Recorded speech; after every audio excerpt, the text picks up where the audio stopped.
हायनो हाय बेलाय किरमा सिनचाके मिया लाई थांनाय फास हालो लं ट्राइबेलनि बिसिंगनो खबजाक मनो सामनो लाहार दिरगा छोरा आमजायो कायसा मिनि ट्राक मालखुं TR05B 1756 नक्सी बक्स जाके फायै तंमानि जरावो लाहार पाटिखा पाटिमा थायो खरकसा बुखुक नयन माला चाकमा उमर पस्पानो बिसि लामा हिमे फाय तंमानि जरावो आचुमसा बिनि साकाव मालखुं कलायजाकमा बाय थायोनो लांमा आरिलांखा आबनो कारेबो मालखुं मथरनाय तै मालखुं साकाव कावै फायनाय बलं बेदेकनि सेबक खालायनाय बरक खरक नैनि साका बहायनो बेलाय साक दुखु मानजाक माने बाय सोलेंता साक हामनगो तलाङै थांखा हनै कक्तमावो खनाय मांखा जयाकार नाय तंबे कुबै कक টিভি मांफिलुओ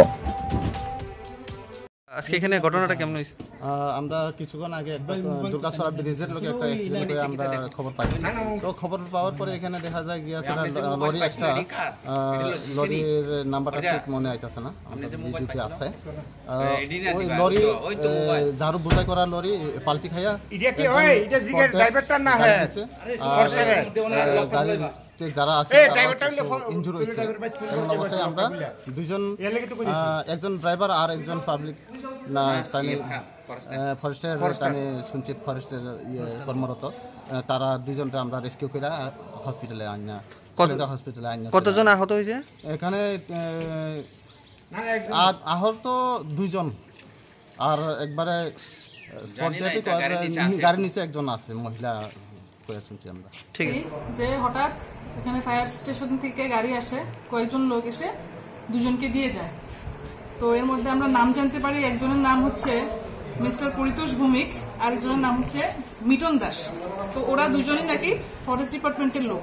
ওরাও খুব সম্ভবত ঝাড়ু বোঝাই করে গাড়ি নিয়ে আসছিল। দুর্গাছড়া এলাকাতে আসার পর ওরা বলে যে সামনে একটা ট্রিও আসে।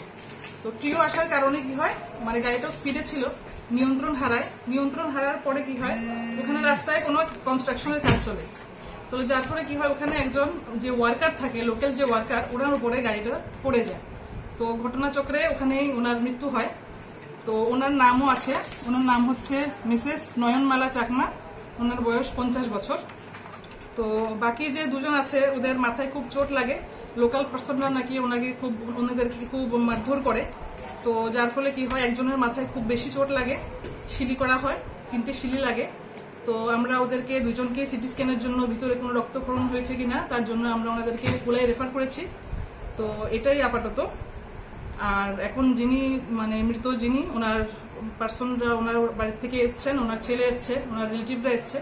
তো ওনার সাথে আমরা ফার্দার আরো কথাবার্তা বলে বাকি পুরো ডিটেলসটা আরো জানতে পারবো যে অ্যাকচুয়ালি ঘটনাটা কিভাবে হয়েছে আর কি। তো এটাই এখন পর্যন্ত মানে আমরা জানতে পেরেছি।